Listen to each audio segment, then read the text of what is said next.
सिद्धाणुवायरीयानम्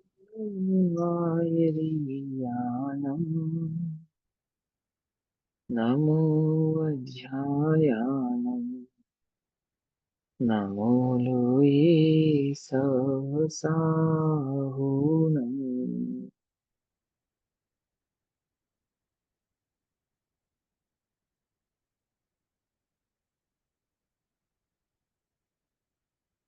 मङ्गलं भगवान् वीरो मङ्गलं गौतमोऽवणि मङ्गलं कुन्दकुन्दार्त्यो येन धर्मोऽस्तु मङ्गलम्। सर्वमङ्गल्यमाङ्गल्यम् सर्वकल्याणकारकम् प्रदानां सर्वधर्माणां जैनं जयतु शासनम्।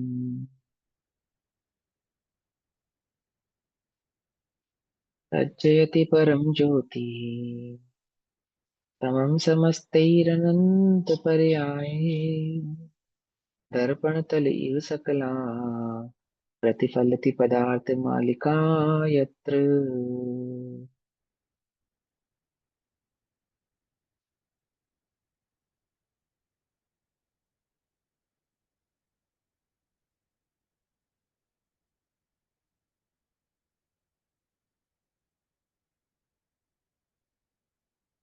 हमारी रात्रिकालीन कक्षा का विषय चल रहा है यदि पुरुषार्थ सिद्धि उपाय। और पुरुषार्थ सिद्धि उपाय के अंतर्गत सम्यक चारित्र के स्वरूप में रात्रि भोजन त्याग का सब प्रकरण चल रहा है। और रात्रि भोजन त्याग के प्रकरण में श्लोक नंबर 131 में रात्रि भोजन त्याग के स्वरूप को कहते हुए एक शंकाकार शंका करता है सुनकर कि भोजन तो दिन में किया जाए और रात में किया जाए तो बराबर ही आ सकती है, क्योंकि राग भाव बंध का कारण है। और भोजन चाहे दिन में किया जाए चाहे रात में किया जाए वो समान बंध का कारण होना चाहिए। आप उसमें रात और दिन का भेद क्यों डालते हो?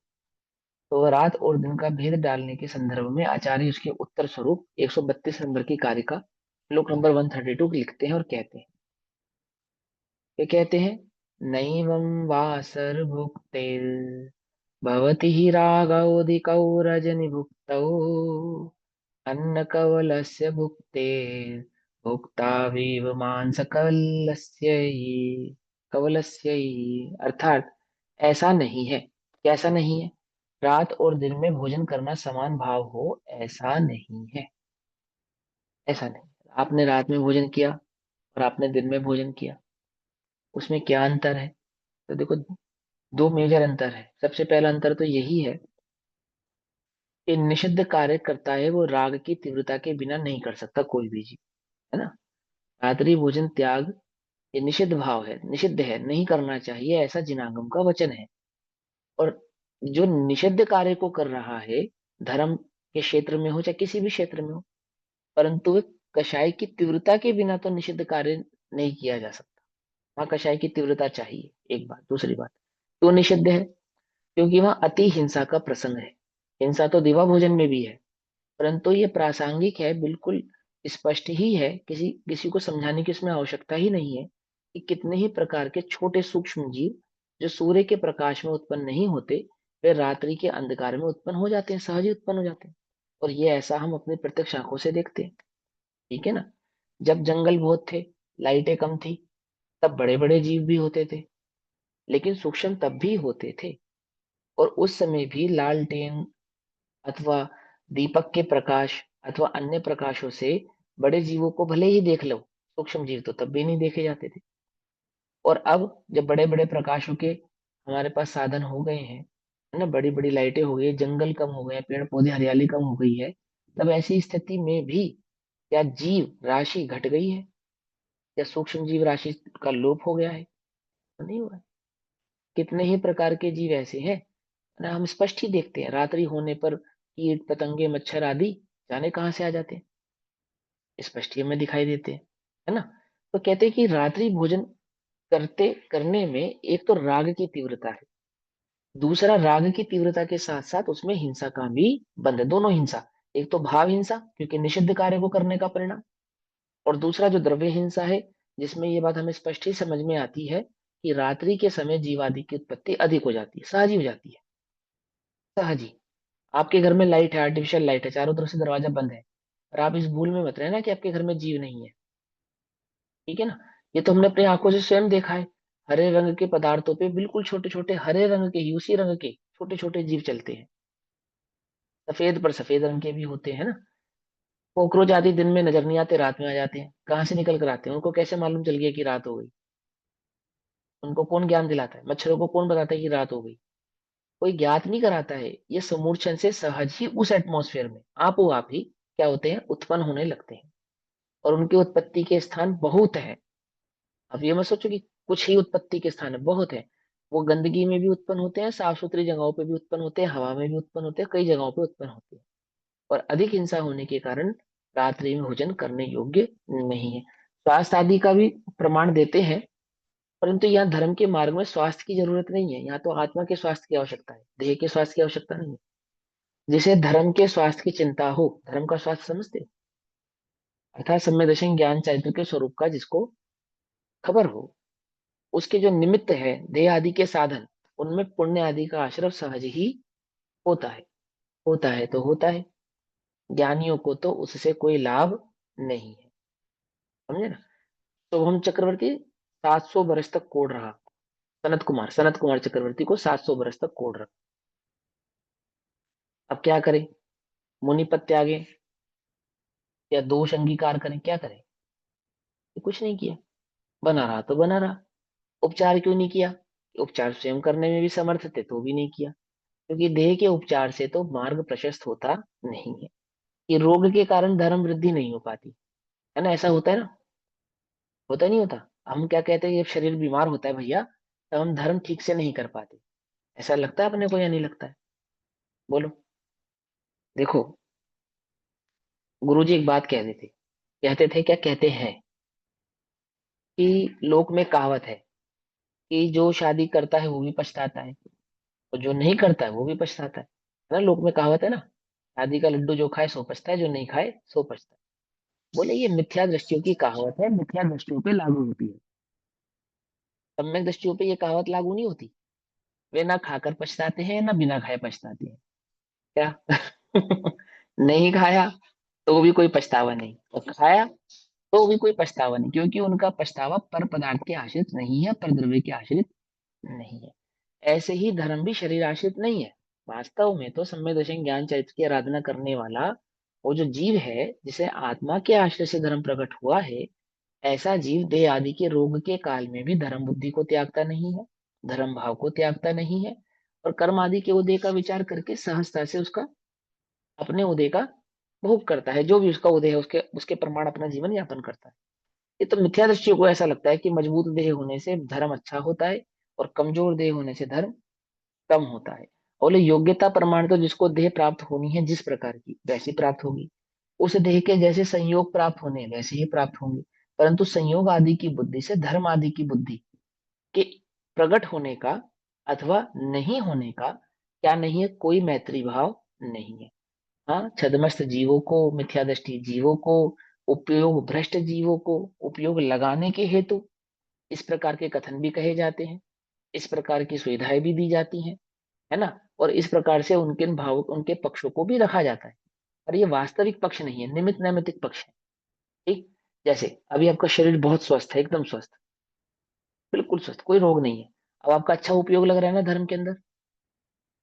बढ़िया उपयोग लग रहा है ना आपका? हमेशा लगता है ना स्वस्थता में? ऐसा तो नहीं है। और जब आपको रोग हो जाता है, तब बिल्कुल भी उपयोग नहीं लगता ना आपका? जरा भी उपयोग नहीं लगता ना आपका? कभी नहीं लगा ना आपका उपयोग? ये ऐसा भी नहीं है। कभी नहीं, कभी कभी बिल्कुल स्वस्थ होते हैं तो भी उपयोग नहीं लगता, कभी कभी बहुत बीमार होते हैं तो भी उपयोग लगता है। होता नहीं होता है? अब अपने को तो स्पष्ट ही है ना ये बात। हम स्वयं तो अपने को जज करके जान ही सकते हैं ना कि हमारे साथ ऐसा होता है या नहीं होता है। तो फिर बोलो क्या कारण है? स्वस्थ है, बिल्कुल स्वस्थ है, पांचों इंद्रिय स्वस्थ है, मन भी स्वस्थ है, कोई टेंशन भी नहीं है, नहीं लग रहा उपयोग। और शरीर भी अस्वस्थ है, कभी कभी मन भी परेशान है, लेकिन उपयोग लग जाता है तो लग जाता है। होता है ऐसा या नहीं होता? क्योंकि वास्तव में धर्म अंतर की वस्तु है। वो शरीर की या बाहर की वस्तु नहीं है, बाहर के आश्रित नहीं है। ठीक है ना। तो वहां देह आदि के रोग आदि की बात नहीं है, मूल बात तो उपयोग की भ्रष्टता की है, राग की तीव्रता की है। यही बात यहाँ 132 नंबर की कारिका में कही है। उन्होंने कहा ऐसा नहीं है कि दिन में और रात में भोजन समान भाव से बंध का कारण है, तो बोले ऐसा नहीं है। क्यों नहीं है? क्योंकि कारण कि अन्न के ग्रास के भोजन से, अन्न के ग्रास के भोजन से मांस के ग्रास के भोजन में जिस प्रकार राग अधिक होता है, इन जनरली लोक में जो लोग अन्न खाते हैं और जो लोग मांस खाते हैं, तो मांस खाने वाले लोगों के परिणामों में ग्रद्धता तीव्रता अधिक पाई जाती है रेदर देन उन जीवों के जो अनादि खाते हैं, अनादि का सेवन करते हैं। क्योंकि किसी जीव को मारकर पकाकर खाना ये तीव्र तीव्र हिंसक परिणाम के बिना होना संभव नहीं है, चाहे स्वयं से किया गया हो चाहे अन्य किसी के द्वारा कराया गया हो। परंतु राग की तीव्रता के बिना तो ये होना पॉसिबल नहीं है। और ये तर्क जो इसमें है ना, बड़े ध्यान से समझना, आगे आएगा वो तर्क, फिर भी इसको समझना क्या कहते हैं।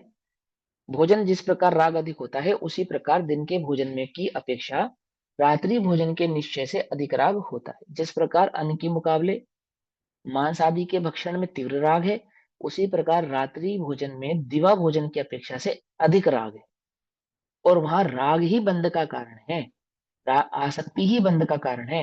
ये बात हमें समझ में आनी चाहिए। क्या कहते हैं, हे तार्किक, हे तर्क करने वाले, जैसा तू कहता है वैसा नहीं है। कारण कि निश्चय से रात्रि भोजन करने में अधिक राग है और दिन में भोजन करने में कम राग भाव है। जैसे अन्न के भोजन में कम राग भाव है और मांस के भोजन में अधिक राग भाव है। ठीक। भावार्थ, उदर भरने की अपेक्षा तो दोनों भोजन समान है। कौन से दोनों भोजन? मांस भी और अन्न भी। पेट भरने की अपेक्षा से तो दोनों भोजन समान है। पेट आपने चाहे मांस से भरा चाहे आपने अन्न से भरा, बात तो एक ही है, आपने पेट भरा, है ना। और हिंसा की अपेक्षा भी हिंसा तो है ही। ऐसा नहीं है कि मांस आदि के भक्षण करने में है और अनादि के भक्षण करने में हिंसा नहीं है। अनादि के भक्षण करने में भी हिंसा है और मांस आदि के भक्षण करने में भी हिंसा है। पर मूल बात क्या है? अधिक हिंसा और कम हिंसा। समझ में बात नहीं? समझ, देखो एक आपको एक बात बताता हूँ। ये जो पुरुषार्थ सिद्धि उपाय ग्रंथ है, ये लगभग कितने वर्ष पहले लिखा गया? अप्रोक्सीमेटली 1000 वर्ष पहले लिखा गया। ठीक। और लगभग लगभग 100 साल पहले इस पे पंडित ओडोमल जी ने टीका लिखी, लगभग लगभग। ठीक। और आज से लगभग लगभग 60 साल पहले, 70 साल पहले एक दार्शनिक हुए ओशो। ठीक। अब ओशो के जो दार्शनिक ओशो हुए उससे भी पुराने हैं पंडित टोडरमल जी। और पंडित टोडरमल जी से भी पुराने हैं आचार्य अमरचंद्र देव जिन्होंने ये ग्रंथ लिखा। ठीक। अब अज्ञान के अभाव की स्थिति समझा रहा हूं मैं आपको। आज से 1000 वर्ष पहले जब आचार्य अमरचंद्र देव टीका कर रहे थे, ग्रंथ लिख रहे थे, श्लोक रचना कर रहे थे, तब भी उनके सामने दो तर्क उपस्थित थे। कौन कौन से दो तर्क? कि एक तो रात्रि भोजन में करो चाहे दिन में भोजन करो, उससे फर्क क्या पड़ता है, क्योंकि भोजन तो आपने चाहे दिन में पकाया हो चाहे रात में पकाया हो, हिंसा तो दोनों में ही होती है। और दूसरा तर्क था प्रकाश का, कि रात में प्रकाश नहीं होता और दिन में प्रकाश होता है, लेकिन हम लाइट वगैरह में भोजन करते हैं, तो लाइट वगैरह भोजन में करने से तो फिर प्रकाश आदि का समस्या का समाधान हो गया। तो वहां तो हम जीवों को देख लेते हैं। तो आप हमसे ऐसा क्यों कहते हो कि वहां अंधकार में जीव उत्पत्ति अधिक है और प्रकाश में जीव उत्पत्ति कम है? ये समझ में बात नहीं? समझ, दो तर्क समझ में आए? इन दोनों ही तर्कों का समाधान आज से 1000 वर्ष पहले आचार्य अमरचंद्र देव ने किया। फिर आज से लगभग लगभग 100 वर्ष पहले पंडित टोडरमल जी ने भी किया। लेकिन फिर वही तर्क को तर्क के रूप में ओशो ने प्रकट किया। क्या कहा? कि पहले जमाने में लाइट नहीं होती थी। ये बात 1000 साल पहले भी थी, ये बात 100 वर्ष पहले भी थी, ओशो के होने से लगभग 50 से 60 वर्ष पहले। और फिर जब ओशो ने भी यही तर्क रखा, ये तर्क कोई उसने नया दिया है ऐसा नहीं, समझना। वो बड़ा माइंड गेम है उसका जबरदस्त। और जो उसने उत्तर दिया वो उत्तर भी बहुत शार्प है। क्या दिया उसने? उसने उत्तर के तौर पे ये समझाया कि हिंसा तो है। आप क्या समझते हो, अन्न खाने में क्या हिंसा नहीं है? हम तो ज्यादा और कम हिंसा की बात करते हैं, जबकि ज्यादा और कम हिंसा की बात आचार्य अमरचंद्र देव आज से 1000 वर्ष पहले ही करके जा चुके हैं। वो पहले बता रहे हैं कि ये बात तो हमें मालूम है कि तुम अहिंसा के नाम पे पूर्ण अहिंसक नहीं हो सकते। पूर्ण अहिंसक तो अरिहंत या सिद्ध भगवान ही है, अथवा उनसे कुछ कम अधिक हिंसा करने वाले वीतरागी मुनिराज हैं। पूर्ण अहिंसक तो इस धरती पे तुम नहीं हो सकते। लेकिन बात तो यह है कि कितनी कम हिंसा अथवा कितने कम रिसोर्सेज का इस्तेमाल करके तुम जीवों को परेशान किए बिना अपने इस जीवन का यापन कर सकते। बात समझ में आ रही है नहीं आती? कुछ लोगों का ऐसा तर्क है ना कि तकियानूसी बात है ना। और हमने तो ऐसा सुखा सीखा है, हमने ऐसा पढ़ा, और हमें तर्क सिखाते हैं, हमें समझाते हैं कि पहले जमाने में लाइट नहीं थी, आपको पता नहीं है। ये बात आचार्य अमरचंद्र देव को भी पता है कि पहले जमाने में लाइट नहीं थी। ये तर्क उनके सामने भी खड़ा किया गया। और पंडित टोडरमल जी के सामने भी आया कि हिंसा तो चाहे आप रात में करो चाहे दिन में करो, हिंसा तो हिंसा ही है। और कुछ लोगों ने क्या तर्क दिया, बड़े जीव को मारो चाहे छोटे जीव को मारो, जीव तो जीव ही है। जीव तो जीव ही है। उससे क्या फर्क पड़ता है कि आपने छोटे जीव को मारा या बड़े जीव को मारा। मैंने छोटे बच्चों को मारा और बच्चे के पापा को मारा, तो सजा तो बराबर होनी चाहिए ना, क्योंकि जीव तो वह भी है और जीव तो वह भी है। तो इसका समाधान भी कि दोनों जीव बराबर है इंद्रिय की अपेक्षा से। जीव की अपेक्षा से एक इंद्रिय, दो इंद्रिय, तीन इंद्रिय, चार इंद्रिय, पांच इंद्रिय, छह संघी जीवों में भेद नहीं है, जीव है। लेकिन किसकी हिंसा से कितना अधिक अभिप्राय आपका जुड़ता है और कितना उसके अधिक राग भाव की तीव्रता के कारण वो हिंसक कार्य होता है, उसका यहाँ पे स्वरूप समझाया। इसी में पुरुषार्थ सिद्धि उपाय की मूल टीकाओं में, मूल गाथाओं में याद है, हिंसा के स्वरूप को पढ़ाते समय समझाया था ना उन्होंने कि इंद्रियों की घटने से इंद्रियां घटती जाती हैं, तो वहां पे रक्त मीस मांस पीव आदि के भेद पड़ने से वहां पे परिणामों की तीव्रता और मंदता ये द्योतक है, सूचक है। मतलब जो अनाज आदि हैं वे इतने हिंसक नहीं है, हिंसक तो है जितना हिंसक दो इंद्रिय आदि जीवों की हिंसा करना है। क्यों? क्योंकि वहां पे पर्याय की दुर्लभता है, प्राप्त होने की दुर्लभता है। आदि आदि भेदों से वो संस्कारों से समझाया बात। तो मैं आपसे क्या कहना चाहता हूँ, ये कहना चाहता हूँ कि जब आप ये पढ़ रहे हैं, सुन रहे हैं, समझ रहे हैं, तो वर्तमान की इन तर्कों से, इन परिप्रेक्ष्यों से आप हो सकता है वाकिफ हो, आपने सुने हो, और आप उनको शायद कहीं ना कहीं रिलेट कर पाओ और कहीं रिलेट ना कर पाओ। तो मैं जानबूझ के उन्हें इंडिकेट कर रहा हूँ, रिलेट कर रहा हूँ कि किसने ये तर्क दिए। और वो तर्क उसके दिए हुए नहीं थे कि वो उसके अपने बनाए हुए तर्क थे, वो तर्क तो पहले से ही उपस्थित थे। और जो जवाब उन्होंने दिए वो जवाब भी उन्होंने अपने जवाब नहीं दिए, अपनी बुद्धि अपनी मौलिकता से उत्तर नहीं आया। वो उत्तर पहले से ही मौजूद था। बस प्रॉब्लम ये थी, जो पहले थी वही आज है। क्या? कि आचार्य कथित कथनों को, बातों को, जिनवाणी कथित भावों को ना हम पहले पढ़ते थे ना हम अब पढ़ते हैं। और कोई हमें बस अपने हमारे राग रंग के हिसाब से लपेट कर कुछ कहता है, तो हमें वो नया लगता है कि ओहो इसने मुझे कुछ नया सिखाया अथवा इसने मुझे कुछ नया बताया। नया तो तुम्हें सिर्फ और सिर्फ कुज्ञान ही प्राप्त हो सकता है, क्योंकि सुज्ञान में कोई गुंजाइश ऐसी बची नहीं है जो आगम में उपस्थित होने से रह गई हो। कोई नई खोज हो गई हो अध्यात्म के क्षेत्र में, धर्म के क्षेत्र में, आत्मा उपलब्धि के क्षेत्र में, और आगम उससे अछूता रहा हो। कभी भी नहीं हुआ ऐसा। एक भी तर्क नहीं है ऐसा, एक सिंगल तर्क भी। और ये बात मैं ऐसे हवा में नहीं कह रहा हूँ, दो चार तर्क पढ़ के, मैं पर्सनली बता रहा हूँ। मैंने खूब पढ़ा है ओशो को, खूब एकदम रज के समझते हो, बिल्कुल डूब के। उसके बाद मुझे मालूम है कि उसने कहाँ कहाँ क्या क्या सिद्धांतों के साथ तोड़ मरोड़ किया है। एक देखो क्या कहते हैं यहाँ पे, उदर भरने की अपेक्षा तो दोनों भोजन समान है। मांस हो चाहे अनाज हो, पेट भरने की अपेक्षा से तो दोनों भोजन समान है। परंतु प्रत्येक प्राणी को अन्न दूध घी इत्यादि खाने में तो साधारण राग भाव है। उसके राग में क्या है, एक साधारणता है। राग तो है, परिणामों में राग भाव तो है, परंतु उस राग परिणाम में इतनी तीव्रता नहीं है जितनी तीव्रता मांस आदि के भक्षण करने में होती है। क्या कहते हैं, अर्थात न्यून लोलुपता है। क्योंकि अन्न का आहार तो सर्व मनुष्य को सहज ही है। बहुत है, सारे दुनिया में ज्यादातर लोग अनाज खाने वाले हैं। ज्यादातर लोग, मैक्सिमम पीपल्स जो कौन है, वो जो अनाज खाते हैं। इसलिए प्रायः अधिक प्राणी तो अन्न का ही भोजन करते हैं। तथा मांस के भोजन में कामादि की अपेक्षा अथवा शरीर के स्नेह मोह की अपेक्षा विशेष राग भाव होता है। मांस आदि का भक्षण तो इसी भावना से खाया जाता, किया जाता है कि शरीर बलिष्ठ होगा, पुष्ट होगा, आदि आदि भाव होंगे, है ना। और एक जीव को मार मारकर दूसरे जीव को खाने के प्रति, तो लोलुपता ही उसमें अधिक है। लोलुपता के बिना तो उसमें अन्य कोई भाव उसमें उपस्थित होता नहीं, क्योंकि मांस का भोजन सभी मनुष्यों को स्वाभाविक प्राकृतिक आहार नहीं है। समझ में बात नहीं? समझ में? सभी मनुष्य का क्या नहीं है? प्राकृतिक आहार नहीं। अब प्राकृतिक आहार के ऊपर विज्ञान की एक बहुत बड़ी खोज है, जो कि अपने आप में ही विवादित है। होमोसेपियंस और वगैरह वगैरह का भेद है ना, कि पहले मनुष्य ऐसा था, उसके दांत ऐसे ऐसे ऐसे। अब मुझे वो विज्ञान की वो थ्योरी नहीं पढ़ानी, पर वो अपने आप ही विवादित है, अपने आप से ही विवादित थ्योरी है। क्योंकि अब जो नई नई खोज हो रही है, उसमें सारे होमोसेपियंस और वगैरह वगैरह के जो भेद है, उन सबको ऑटोमेटिकली उसने डिनाई कर दिया है ना। अभी यहाँ क्या कहते हैं, 153 पेज नंबर पर, 153 नंबर पेज पर आगे कहते हैं, उसी तरह दिन के भोजन में प्राय सभी प्राणियों को साधारण राग भाव है। एक तो राग भाव तो है ही, दिन में भोजन आपने किया तो उसमें आपको हिंसा नहीं हुई, आपको राग भाव नहीं था, ऐसा नहीं है। राग तो वहां पे भी है और हिंसा तो वहां पर भी है, परंतु कैसी हिंसा है? कम हिंसा है, कम हिंसा है ना। क्योंकि दिवा भोजन प्राय सर्व प्राणियों के होता है, तथा रात के भोजन में कामादि की अपेक्षा तथा शरीर से अधिक स्नेह की अपेक्षा अधिक राग भाव है। इसलिए रात का भोजन बहुत कम मनुष्यों के होता है। आजकल तो बढ़ गया, आजकल तो उल्टा हो गया।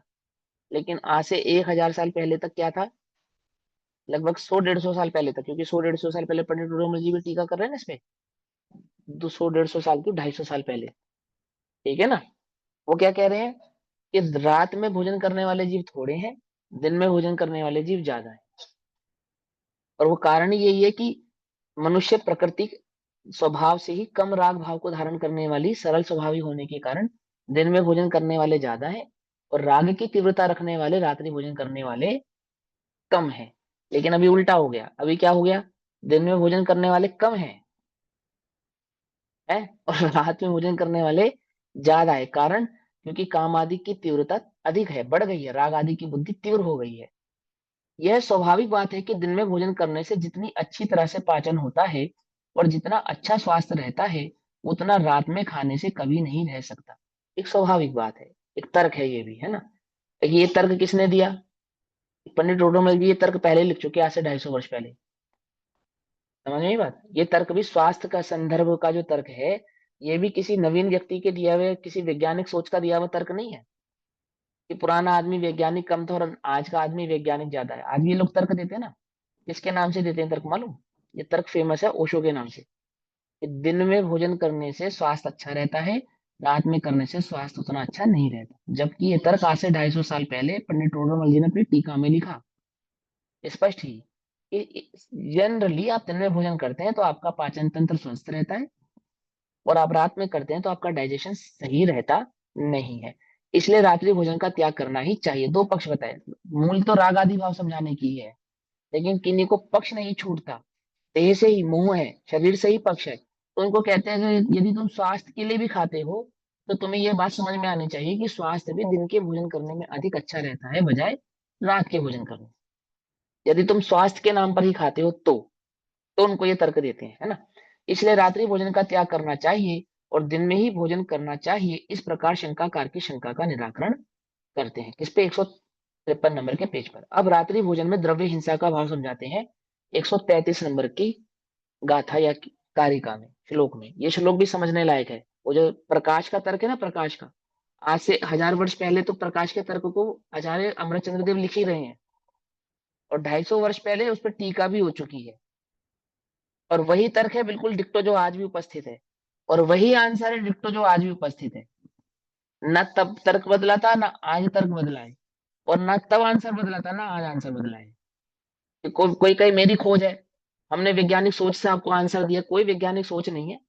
सिर्फ आपने ग्रंथ पढ़े नहीं, एक ने पढ़े और अपने नाम से आपके सामने प्रस्तुत कर दिया। हाँ, बस वाक शक्ति का कमाल है, ये वाक पटुता है, कि हमने उसको किस तरीके से आपके सामने प्रस्तुत किया। देखो क्या कहते हैं, अर्कालोकेन विना भुज्जानः परिहरते कथम हिंसाम् अपि बोधते प्रदीपे भोज्य भुजुंशाम सूक्ष्म जीवानां। तथा सूर्य के प्रकाश बिना रात में भोजन करने वाला मनुष्य जलते हुए दीपक में भी आपके घर पे दीपक जल रहा है या नहीं जल रहा? जल रहा है? जल रहा है। लाइट पहले चल तेल रही का है। जलता था, हाँ पहले तेल का जलता था, बस। अब अब लाइट का जलता है, इतना ही तो अंतर है। पंखाते पवन बिलो लियो। तो पंखा पहले कैसे चलता था? पहले हाथ से चलता था, समझे नहीं समझे? अब बिजली से चलता है। पंखा तो है ना, पंखा तो वही है ना, क्या? कुछ समझ में बात नहीं, समझ में ऐसे ही क्या कहते हैं, जलते हुए दीपक में भी, यानी आपके पास प्रचुर मात्रा में प्रकाश है, प्रकाश होने पर भी, पकड़ में ही बात नहीं, पकड़ में। आप कहो कि पहले प्रकाश नहीं था, वो कह रहे हैं आपके पास प्रचुर मात्रा में प्रकाश उपस्थित है, तब तब तो क्या कहते हैं, भोजन करने वाला मनुष्य जलते हुए दीपक में भी, यानी कि प्रकाश में भी, सीधी सीधी सी बात है, क्योंकि उस समय प्रकाश दीपक का, तो दीपक के उदाहरण से दिया, प्रकाश में भी भोजन में मिले हुए सूक्ष्म जीवों की हिंसा किस तरह टाल सकता है? प्रकाश में भी आप सूक्ष्म जीवों की हिंसा को टाल नहीं सकते। प्रकाश है तो सूक्ष्म जीव नहीं होंगे, पहली बात तो ऐसा नहीं है, क्योंकि कुछ सूक्ष्म जीवों का यही सिद्धांत है, क्या, कि वो सूर्य के प्रकाश में नहीं होते और सूर्य के प्रकाश के अभाव में होते हैं, आर्टिफिशियल लाइट में होते हैं, बट नेचुरल लाइट में नहीं होते, ये तो उनका स्वाभाविक भाव है। तो जो नेचुरल लाइट में जीव उत्पत्ति नहीं होती है, ऐसी सूक्ष्म राशि को आप आर्टिफिशियल लाइट के जरिए टाल सकते हैं उनकी हिंसा को, ये कैसे पॉसिबल है? वो तो एक प्राकृतिक रचना है, उसको तो आप टाल ही नहीं सकते। ऐसा कह रहे हैं, क्या कहते हैं सुन, रात में दीपक जलाने पर भी सूर्य के प्रकाश के बिना, मेन मेन बात क्या है, बात ये नहीं है कि आपने लालटेन का प्रकाश किया, दीपक का प्रकाश किया, या लाइट का प्रकाश किया, हेलोजेंस का प्रकाश किया। बात तो यह है कि वो जीव उत्पत्ति जो हो रही है, वो सूर्य के प्रकाश के अभाव में हो रही है। पकड़ में आ रही बात, नहीं पकड़ में आ रही है? मेन बात तो यह है कि वो सूर्य के प्रकाश के अभाव में हो रही है। आती है बात समझ में, नहीं आती? आती है ना? शाम के वक्त रेस्टोरेंट्स में जाकर देख लो आप, उनकी किचन जाकर देख लो, उनके एंट्री पॉइंट्स जाकर देख लो, उनको वो यूवी लाइट जला के क्यों रखनी पड़ती है? यूवी लाइट जला के रखते हैं ना, ब्लू कलर की एक एक लाइट जला के रखते हैं ना बॉक्स के अंदर, क्यों जला के रखते हैं? इसलिए जला के रखते हैं। अब आप, जो जीव नेचुरल प्रकाश में नहीं होता, समझ में बात नहीं समझे, वो आर्टिफिशियल लाइट में होने से आप उसको कैसे रोक सकते हो? रोक ही नहीं सकते, उसको तो होना है, वो तो होगा। और उसमें बड़े जीव भी होते हैं और छोटे जीव भी होते हैं। और गाथा ये कहती है कि बड़े जीव तो तुम्हें आंखों से दिखाई दे जाएंगे, हम तो सूक्ष्म जीवों की बात कर रहे हैं। आज से 1,000 साल पहले भी लाइट में, प्रकाश में, चाहे वो दीपक का ही प्रकाश हो, तो उस दीपक के प्रकाश में भी हम जिन जीवों की बात कर रहे हैं, वो सूक्ष्म जीवों की बात कर रहे हैं। सूक्ष्म माने क्या? जिन्हें आप अपनी नेचुरल आंखों से नहीं देख सकते, होते हैं। बोलो, होते हैं या नहीं होते हैं? स्पष्ट ही है। या जिन्हें बहुत बहुत सावधानी से देखने पर ही ज्ञात हो सकता है। आम पर होते बिल्कुल, जैसे जिस रंग का आम होता है ना, उसी रंग के उस पे कीड़े चलते हैं, देखे तुमने? केले पे कीड़ा देखा कभी? केले पर है, केले पर सफेद रंग का केला और सफेद रंग का ही उस पे कीड़ा चलता है। जैसे हर मटर के अंदर तो बड़ा कीड़ा होता है ना, दिखता है तुम्हें स्पष्ट ही, ऐसा बिल्कुल सूक्ष्म कीड़ा होता है। केले में, आम में, सारे सभी पदार्थों में होता है, कोई एक पदार्थ ऐसा नहीं है जो बचा उनसे। ऐसे ही जीव उत्पत्ति रात्रि आदि में स्वतः ही हो जाती है, समूर्छन के कारण हो जाती है। क्या कहते हैं, रात में दीपक जलाने पर भी सूर्य के प्रकाश के बिना रात्रि में भोजन करने वाला पुरुष, सूर्य के प्रकाश के बिना रात्रि में भोजन करने वाला पुरुष, कौन सा पुरुष? वो जो लाइट का तर्क दे रहा है और कह रहा है कि आर्टिफिशियल लाइट है मेरे पास, मैं अंधेरे में नहीं कर रहा हूं, और लाइट में मुझे जीव दिखाई दे रहा है, मैं हिंसा को रोक सकता हूं। उसको क्या कहते हैं कि सूर्य के प्रकाश के अभाव में, ठीक, भोजन में प्रीति रखने वाले सूक्ष्म जंतु वगैरह हैं, उनकी हिंसा से नहीं बच सकते। अर्थात ऐसे जीव जो भोजन आदि में स्वतः ही, वो एटमॉस्फेरिकल, ऐसा क्लाइमेटिकल ऐसा चेंज होता है कि वो समूर्छन भाव से उसमें उत्पन्न हो जाते हैं, सूक्ष्म भाव से उसमें उत्पन्न हो जाते हैं, सहज ही हो जाते हैं। अब देखो क्या है, एक बार गुरुदेव एक सभा में गए और गुरुदेव से किसी ने कान में कहा कि गुरुदेव आप इन लोगों को ये बतलाओ कि रात्रि में भोजन नहीं करना चाहिए। ऐसा ऐसा उनको कान में कहा धीरे से। तो गुरुदेव ने पलट के उत्तर दिया, क्यों भैया, क्या मैं अजैनियों की सभा में आया हूँ? क्या जैनियों को ये पाठ पढ़ाना पड़ेगा, समझाना पड़ेगा कि रात में भोजन नहीं करना चाहिए? कुछ बात समझ में आई या नहीं आई? है ना? अब ये ऐसी बिल्कुल अटपटी बात है कि आज से लगभग 1000 वर्ष पहले भी सिद्धांत के महान आचार्य हैं आचार्य अमरचंद्र देव। न्याय के जबरदस्त कोटि के आचार्य हैं। अध्यात्म की क्या जबरदस्त आत्मख्याति टीका उन्होंने लिखी है, समय सार अमर कर दिया। वे अपने पुरुषार्थ सिद्धि उपाय जैसे ग्रंथ में जहाँ में सम्यक दर्शन की मुख्यता प्रमुखता आदि भाव को समझा रहे हैं, उन्हें सम्यक चारित्र अधिकार के अंदर रात्रि भोजन नहीं करना चाहिए ये भाव समझाना पड़ रहा है। कुछ बात समझ में आई नहीं? उन्हें समझाना पड़ रहा है कब? आज से 1000 वर्ष पहले समझाना पड़ रहा है। तो चिंता नहीं करो, जैनी पहले भी नहीं बदले थे अब भी नहीं बदले हैं। पहले भी ऐसे ही थे, ज्यादा धर्मात्मा नहीं थे, तब भी उन्हें सिखाना समझाना पड़ता था भैया रात में भोजन मत करो। अब भी उन्हें सिखाना समझाना पड़ता है कि रात्रि भोजन मत करो, है ना? कौन है ये जीव?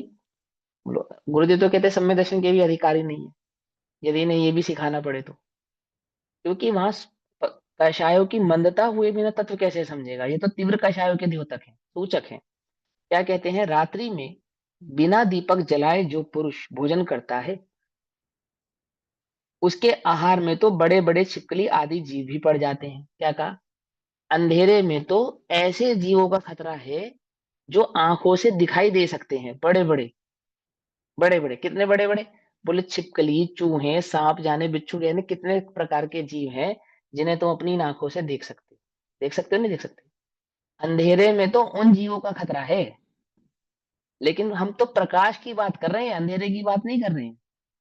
समझना ध्यान से क्या कहा?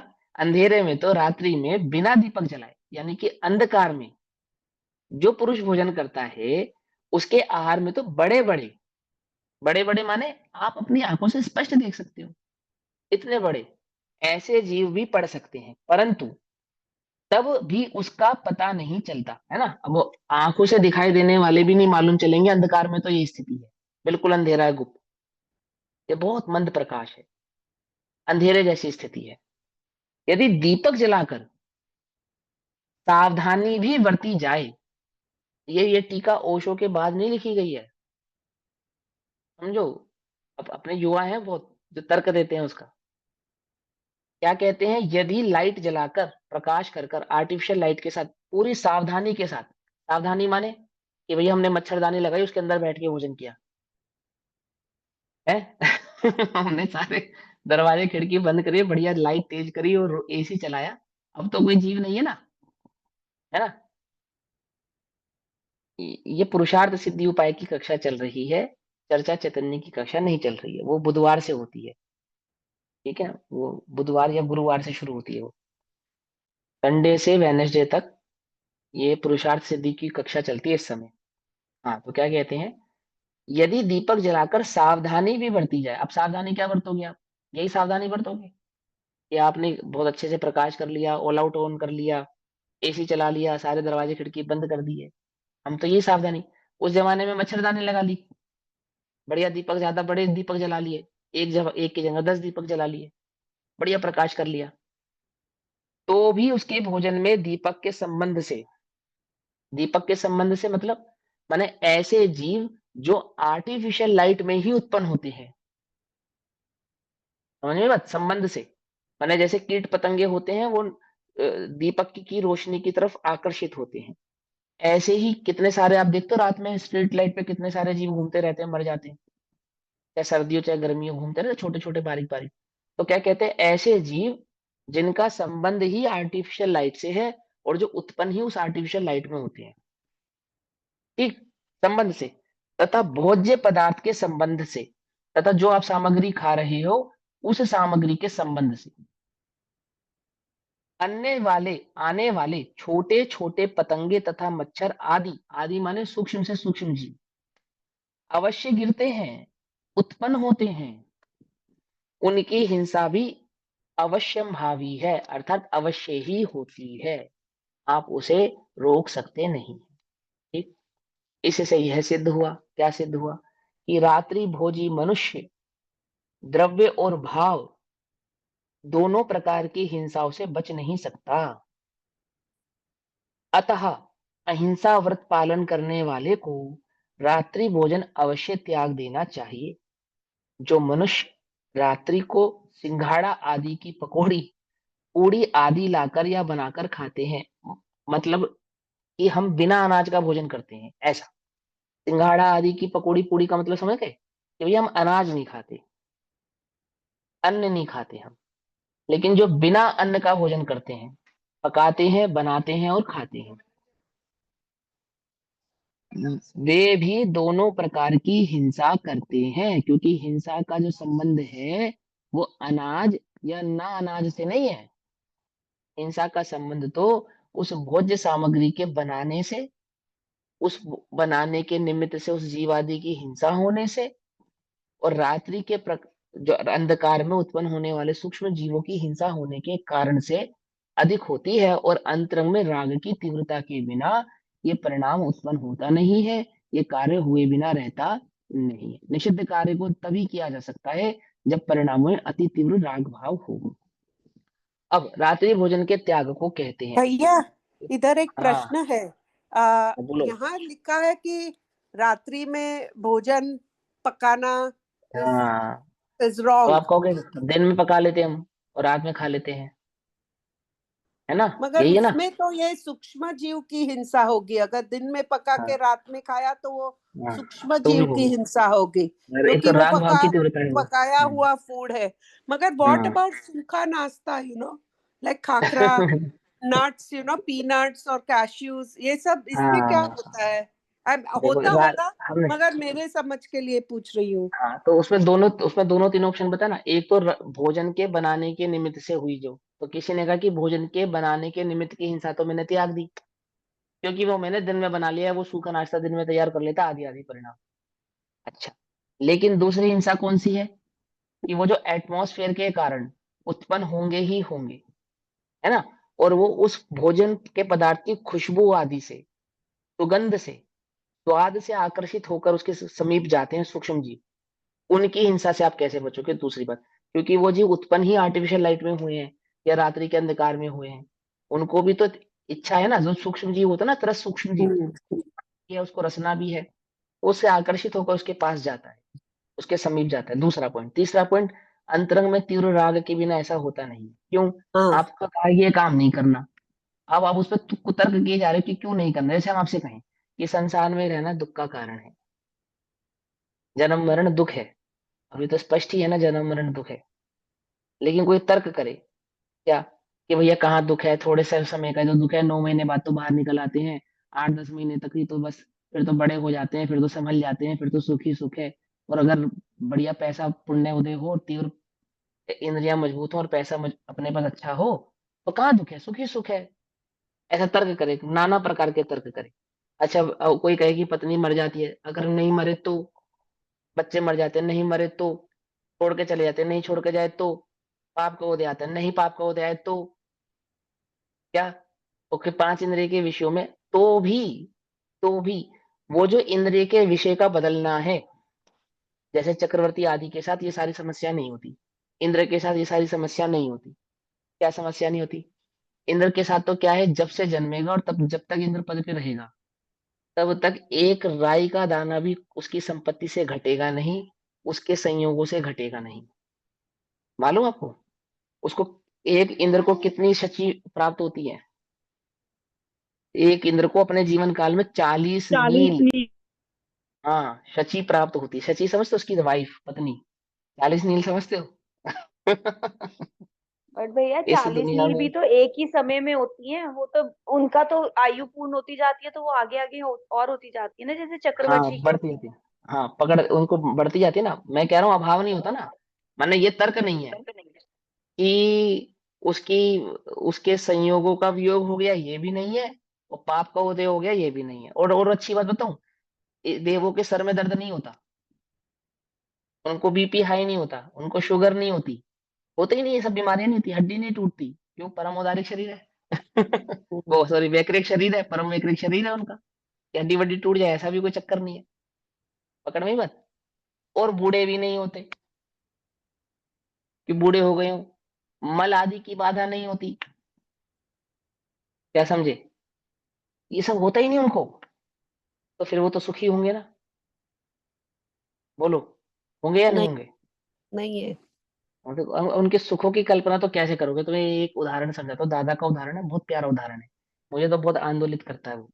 हालांकि उस पे विचार करो तो और गहरा है वो। देखो क्या है कि आदिनाथ भगवान का जन्मदिन मनाया जा रहा था, ठीक। और वो नीलांजना को इंद्र ने भेजा। कहाँ भेजा? आदिनाथ भगवान के सभागृह में नृत्य करने के लिए भेजा। तो नीलांजना भी एक देव है, देवी है ना, देव। और वो जो नीलांजना है उसको 6 महीने से पता है कि आज मेरी मृत्यु होने वाली है। क्या? नीलांजना को पिछले 6 महीने पहले मालूम चल जाता ना देवों को, उनके गले की माला मुरझा जाती है। तो उस नीलांजना को 6 महीने से पता है कि आज के दिन इतने बज के इतने मिनट पर क्या होगा, मेरी ये देह पर्याय जो देव पर्याय है ये समाप्त हो जाएगी। पता है उसको ये बात। अब उस स्थिति में इंद्र ने स्पेशल चयन किया, चूज किया कि आज ये नीलांजना ही वहां नृत्य करने जाएगी। और नीलांजना देवी है, लेकिन इंद्र की आज्ञा नहीं टाल सकती, उसे जाना पड़ेगा। और सिर्फ जाना नहीं पड़ेगा, उसको वहां पे नृत्य भी करना पड़ेगा। और सिर्फ नृत्य नहीं करना पड़ेगा कि उदास उदास मन से वो नृत्य कर रही है, ऐसे रो रो कर वो नृत्य कर रही है, हाथ पैर पटक रही है, ऐसा नहीं कर रही है। कैसे नृत्य कर रही है? ए, वह सभा में जरा भी बाधा ना पड़े, जरा भी बाधा ना पड़े, ऐसा नृत्य कर रही है। और नृत्य करते करते क्या हुआ? क्या हुआ? उसकी मृत्यु हो गई। और उसी ही की जगह दूसरे नीलांजना आ गई। अब जिस नीलांजना की मृत्यु हुई वो तो देवी थी ना। अब उसके दुखों की तुम कल्पना कर कर देखो कैसी है। उसको ये बात पता है कि आज मुझे जाना है, ये देव के पर्याय के सारे संयोग छूट जाने वाले। तो वो भी क्या है, आज्ञा में रहकर ही सारे, ये तो मानसिक दुख है। और ऐसे न जाने कितने दुखों को उन देवगति के जीवों को भी सहना पड़ता है। इंद्र का हाथी, दिन में समझा था ना, ऐरावत हाथी कौन है वो? देवलोक में तिरंज थोड़ी होते हैं, एक देव ही को ऐरावत हाथी के रूप में बनाया जाता है। वो ऐरावत हाथी बनकर इंद्र की सवारी बनता है। कोई सिंहासन बनता, कोई कुछ बनता, कोई कुछ बनता, वैकृत आदि से। समझ में बात नहीं? समझ में? करे क्या स्वर्ग सुखों की बात, वहां की कैसी अद्भुत टेव, अंत में भी लिखे 6 6 मास। देवों के साथ तो बड़ी समस्या, हमें तो सुविधा है, हमें नहीं मालूम कब हमारी देह पूरी हो जाएगी। कैंसर के मरीज को डॉक्टर देता है ना सर्टिफिकेट, 3 महीने से ज्यादा नहीं जियोगे। कोई 1.5 महीने में मर जाता है, कोई 1 महीने में मर जाता है, कोई 15 दिन में मर जाता है। मालूम क्यों? क्योंकि वो जो मरण का भय अंदर में है ना उसके, वो भय उसे मार डालता है। समझ में बात नहीं? समझ में आती है ना? प्राणघात, मन भी एक प्राण है, और मन के प्राणों का घात निरंतर होता है उसके, ये जानने के बाद कि अब मुझे इस दुनिया में कोई बचा नहीं सकता। सोचो उस देव, और ये तो उसकी हालत है जिसके पास ज्यादा कुछ संयोग ही नहीं है, जिसकी तो देह भी स्वस्थ नहीं है, पुण्य का भी उदय नहीं है, धनादि संपत्ति भी नहीं है। उसकी ये दशा है जिस पे सारे सुख प्राप्त हैं, सारे संयोग प्राप्त है, अनुकूल देह है जिसकी, और मरण के एक समय पहले तक भी जिसको सर्दी खांसी जुकाम नहीं होना। समझे नहीं समझे? उस देव को ये पता है कि अब मुझे जाना है। आप सोच सकते हो बिना समय दर्शन की क्या स्थिति होती होगी उस देव की, किस स्थिति से उस गुजरता, किस मानसिक पीड़ा से वो गुजरता है। जगत में सभी जीवों का जो मन है और उसके सोचने का जो तरीका है, उसमें कोई अंतर नहीं है कि तुम्हें लगे कि उसमें कोई अंतर हो। तो चाहे चींटी को भी देखोगे ना, वो भी ऐसा ही जीवन जीती है जैसा तुम जीते हो। तुम्हारे जीवन जीने में और उसके जीवन जीने में रंच मात्र भी अंतर नहीं है। तो तुम देख लेना, वो भी घर बनाती है, वो भी बच्चे पालती है, उसको भी अपनी मृत्यु का और जीवन का राग और भय है ना? और उसको लगता है कि कोई मुझे मेरे प्राणों का घात करेगा, तो वो भी पलट के वार करती है, भोजन आदि की सामग्री इकट्ठी करती है नहीं करती है, बोलो? सब करती है। तुम क्या करते हो? तुम भी वही करते हो। ये भेद नहीं है, कोई भेद नहीं। और जैसा जीने और मरने का तुम्हें भय है, आगामी काल का तुम्हें भय है, ऐसा ही जीने मरने का और आगामी काल का भय उन सूक्ष्म जीवों को भी है। सूक्ष्म जीवों को भी है, हमको भी है, तो हमसे ऊंचे जीवों को नहीं होगा? जो जीव हमसे ऊपर की स्थिति में है, उनको नहीं होगा? इस संसार में जो जीव जहां जिस स्थिति में है, यदि वह जन्म मरण के रोग से ग्रसित है, तो उस जन्म मरण के रोग के भय से वो बचा नहीं है, या फिर वो कोई भी हो। कौन बचा है? तो दिगंबर मुनिराज ही है इस जगत में बस, और कोई नहीं है। वो परम वितरागी मुनिराज ही है, जिन्हें जन्म मरण विचलित नहीं करते, जिन्हें रोग आदि व्याधि आदि अथवा मरण आदि का भी विचलित नहीं करता। वे ही है, बाकी तो सबकी स्थिति खराब है। कोई है, आती समझ में या नहीं समझ में आती? तो ये क्या कहना चाहते हैं यहाँ पे, जो आपने कहा कि वो सूक्ष्म जीवों से बच चली थी ये बात, और स्वर्ग आदि के देवों तक चली गई है ना? भाव क्या था? भाव यह है कि वहां तो राग की गृद्धता जो है, वो गृद्धता, वो हिंसा है, ये आपको समझ में आनी चाहिए। क्योंकि हम जो कार्य नहीं करना चाहिए, उसे करने के लिए अंतर्ग में उत्कंठित हैं। कथन कहां से चला था कि कोई तर्क कर सकता है कि नहीं, संसार में दुख नहीं है मुझे। तो क्या दुख नहीं है संसार में? तर्क सही है उसका? नहीं है सर। ऐसे ही कोई कहे कि मैंने दिन में भोजन बना लिया था, सूखा नाश्ता बना लिया था, अमुक कार्य कर लिया था, रात में मेरे उसको करने से हिंसा नहीं हो रही है, उसका तर्क उचित नहीं है। ठीक है ना? या अब जैसे जीव की अवस्था भैया है। इसमें तो प्रॉब्लम ये है कि आई मीन समझने के लिए पूछ रही हूँ। हम लोग ना नाश्ता बना के डिब्बे में भर देते हैं, फिर 1 वीक 2 वीक वही नाश्ता खाते हैं, तो उसमें वो रात में वो सूक्ष्म जीव पैदा हो जाते हैं। अगर दिन में वो भी खाया तो रात में होता है उसमें। वो उसके बहुत सारे भेद प्रतिभेद हैं। इसमें किस प्रकार से कैसे कैसे उत्पत्ति मानी जाती है। वैसे तो दिगंबर मुनिराज जो होते हैं, वो तो रात बीता हुआ भोजन नहीं करते हैं। ऐसा भोजन जो एक रात बीत चुकी है जिसके ऊपर, ऐसे भोजन के त्यागी होते हैं दिगंबर मुनिराज। समझ में बात? घी तेल को छोड़ दिया जाए नाश्ता तो भी नाश्ता भी भोजन में आ जाता है। सब कुछ, सब कुछ, सब कुछ। सब कुछ, सब कुछ। ठीक है ना? अब वो पूरा उसके लिए चरणान योग का पूरा एक सिस्टम है। चौका के संदर्भ में 4 प्रकार की शुद्धियों को लेकर, द्रव्य क्षेत्र काल भाव की 16 की शुद्धियां कहते हैं उसको। तो वहां से उस भाव को पूरी प्रकार से भक्ष भक्ष के संबंध में समझना चाहिए। ठीक। अब यहाँ क्या कहते हैं, बाकी ये है कि हाँ, जिस भोजन से रात गुजर गई, वो भोजन जो दिगंबर आदि मुनिराज वे तो नहीं करते हैं। गुण स्थान प्रमाण जैसे जैसे इसकी योग्यता है, जैसे इसकी अवस्था है, स्थिति है, उसके अनुसार उसका वो वस्तु का ग्रहण करते हैं। सो उसमें भी वे विग्रह कर लेते हैं, मतलब कि किसका त्याग करना किसका नहीं करना, आदि आदि भाव से कुल मिला भाई के जी, राग भाव का त्याग करना है। एक ऐसा अब क्वेश्चन जी है। बताइए भैया। हाँ हाँ हाँ, बोलो बोलो। जैसे यहाँ पे सूर्यास्त के बाद जीवों की उत्पत्ति के बारे में से भोजन से रात्रि भोजन के बारे में बोला है, मगर कई बार हम और बहुत काम कर लेते हैं। जैसे कभी हम रात को कपड़े धो के सुखा देते हैं, वॉक पे चले हम्म जाते हैं, हम्म उठना हम्म हम्म तो सभी जीव तो हिंसक है। सरफेस पे हाँ होते हैं। सभी, हाँ हिंसा सभी कार्यों में है। गृहस्थ से संबंधित आरंभी आदि सभी उसमें कार्यों में हिंसा होती है। लेकिन उसमें पता है क्या है, इसमें भोजन की मुख्यता से कथन इसलिए किया, कपड़े तो आप रोज नहीं धोते, कि आप रोज ही कपड़े धो रहे हो? हफ्ते रोज में तो एक नहीं। बार धोगे, हाँ है ना? लेकिन भोजन तो एक ऐसी चीज है, वो रोज ही करोगे। एक बात, हम्म। दूसरी बात, कपड़े धोकर कोई सुखी नहीं है। क्या कहा? हम्म। भोजन तो वो लोलुपता से करता है, सुख बुद्धि से करता है। हालांकि पकाकर सुखी भले ही ना हो, पर खाकर तो है ना। ये हम्म। बात समझ में? ये ऐसे ऐसे बहुत सारे भेद हैं उसके अंदर। और रसना इंद्रिय की तीव्रता है, आदि आदि भेद है। रात्रि में आरंभ से संबंधित कोई कार्य नहीं करना चाहिए। जैसे बड़े बुजुर्ग कहते थे, रात में झाड़ू नहीं लगानी चाहिए, आदि का आदि कार्य नहीं करने चाहिए। उसमें कपड़े धोने भी शामिल है, ऐसा नहीं है कपड़े धोने शामिल नहीं। अब किसी ने तर्क दिया कि पुराने जमाने में नदी नाले कुएं पे कपड़े धोने पड़ते थे, वहां शेर सियार और बाघ आदि आ जाते थे, वो पकड़ के ले जाते थे, इसलिए मना करते थे। बोले ऐसा नहीं है, ऐसा नहीं है। वो भी एक कारण है, वो ही मात्र कारण नहीं है। पकड़ में ही बात। क्योंकि जो धर्मात्मा जीव होते हैं वे तो हिंसा हिंसा के विवेक से चलते हैं। अब हिंसा तो अपने प्राणों की हो तो उसकी भी रक्षा करेंगे, और अन्य के प्राणों की तो उसकी भी रक्षा करेंगे। शेर सियाल बाघ से अपने प्राणों की भी रक्षा करेंगे, लेकिन हमारे निमित्त से जो सूक्ष्म जीवों की हिंसा हो रही है उनकी रक्षा कौन करेगा? तो उसकी भी रक्षा करेंगे। तो दोनों ही भाव उसमें निहित है।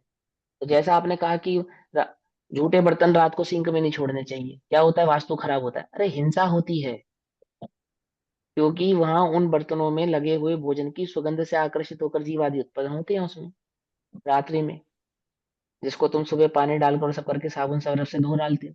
इसलिए रात में झूठे बर्तन नहीं छोड़ो, ये है उसका रीजन। समझ में आई बात? नहीं समझ में आई? तो रात्रि में क्या, रात्रि में बर्तन भी नहीं धोते। आती समझ में बात? अब एक एक पॉइंट पढ़ाऊंगा ना मैं, एक एक चीज, झाड़ू लगाने से लेकर कपड़े धोने तक, और खाना बनाने को लेकर से लेकर खाना खाने तक की सावधानियां गिनाऊंगा। अब कितनी हो जाएगी, बहुत लंबा पोथन्ना है। एक एक चीज कहाँ से काउंट कराऊं, एक एक चीज काउंट करानी पड़ेगी, एक एक चीज। ठीक है ना? भैया तो यहाँ ऐसा भी है ना विवेक से भैया, समझना चाहिए। हाँ हाँ, बताइए। जैसे रात में रात्रि भोजन नहीं करते मान लो, और रात में अपन ने पूड़ी बनाई और दूसरे दिन सुबह उसको नाश्ते में ले ली, वो उसमें तो भी हिंसा दोष है ही है। ये। और रात में बनाया गया वो तो पूरा हिंसा ही है। हम कह रहे हैं दिन में बनाया गया और एक रात गुजर गई, अच्छा। तो मुनिराज तो उसको भी ग्रहण नहीं करते। नहीं नहीं, ये तो अपनी बात चल रही है कि अपन लोग ऐसा होता है कि कल हाँ। सुबह 4 बजे निकलना है, तो अभी हाँ रात को लेकिन पूड़ी रात बना में, लो। हाँ ये गलत है। ये गलत है, दिन से करो ये सब तैयारियां। अब जैसे जिसकी अवस्था है उसके हिसाब से वो जो कार्य करता है, लेकिन वो हिंसक है। वो हिंसक है। अब हम्म। यहाँ तो ये समझ, उसके लिए फिर एक बात और समझाएंगे। शक्य हो तो करो, अशक्य हो तो मत करो, लेकिन शक्य की श्रद्धा करो।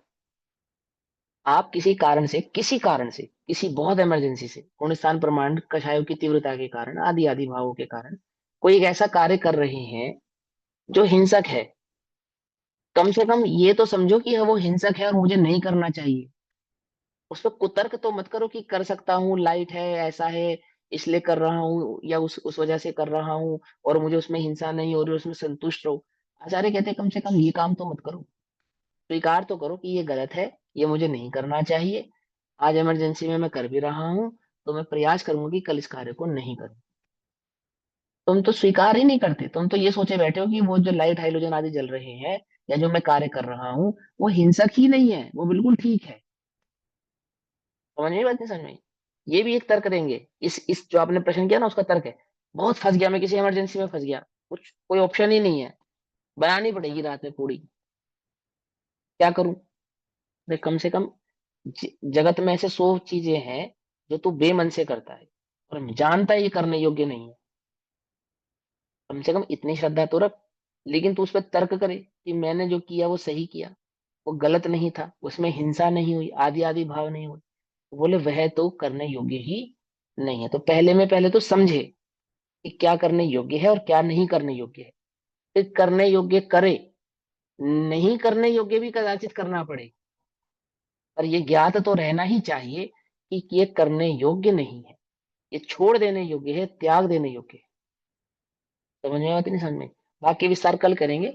अभी समय हुआ, तब तक के लिए सभी को जय जिनेन्द्र। ओम नमः सिद्धेभ्यः। निज निधि निज में बताई, यह अनंत पुकार, उसके लिए जिनवाणी माँ को वंदना शत बार। नमः।